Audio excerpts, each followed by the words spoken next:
Okay, so I took your guys, a bunch of you guys gave me advice on using hot water to deal with warped parts. And I took your advice and I got them softened up enough and I fit them in and glued them in. And however, there's nothing I can do about these ends. They are warped and that is not going to change. The only thing we can hope for is that when we get this thing into primer and paint, it won't be that noticeable. But otherwise, the hot water trick, for all you guys out there on the resin, it works. So now I have tried in the past using a heat gun, a heat lamp, various different ways to heat them, and that always shrinks the parts. But you guys were right on. And thank God, that's what purpose we have this whole channel and everything, is that you guys help me find ways of doing stuff.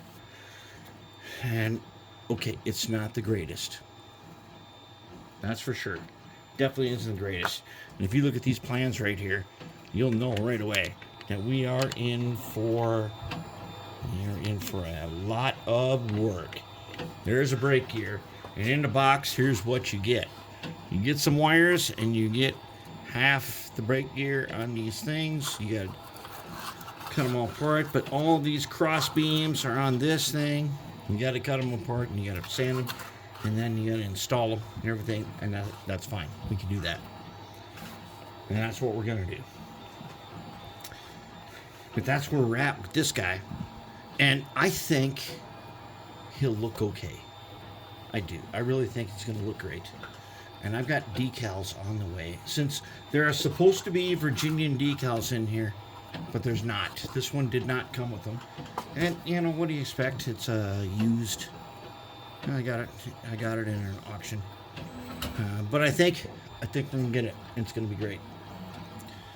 Now, what we have to do next is, and I understand, why do you have to put this bottom on before you do this work right here?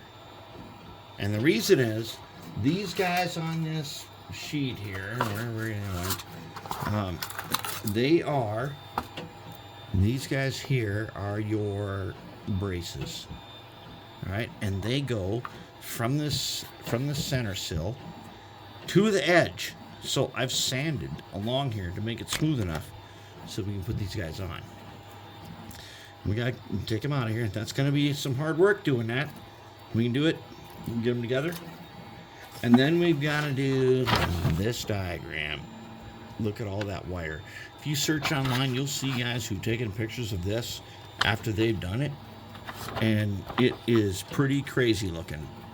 There's a lot of brake gear under here, and we need to do that because it's getting coupled with our crane. That Tai Chi crane goes with this guy, and we have a whole story for this. Why does a Tai Chi crane, why does that steam crane go with a Virginian Battleship gun?